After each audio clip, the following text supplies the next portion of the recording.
Welcome back to Math Dogs. If you're new to the channel, please comment, like, and subscribe.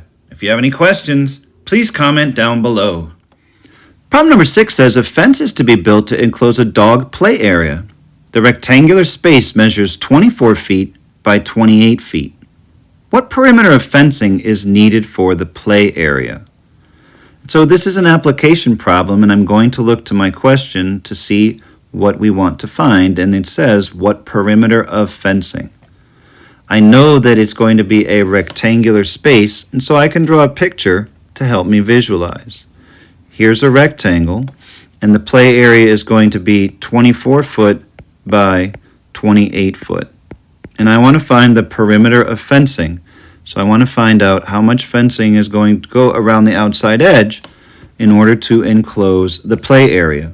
So I basically want to find the perimeter of a rectangle, which is equal to 2 times the length plus 2 times the width. So now I'm going to substitute. The perimeter would be 2 times the length of 28 plus 2 times the width of 24. A little bit of order of operations. 2 times 28 is 56, and 2 times 24 is 48. Last step would be to add 56 and 48 together, and I would find that the perimeter would be 104. And so we would need 104 feet of fencing in order to enclose the new dog play area.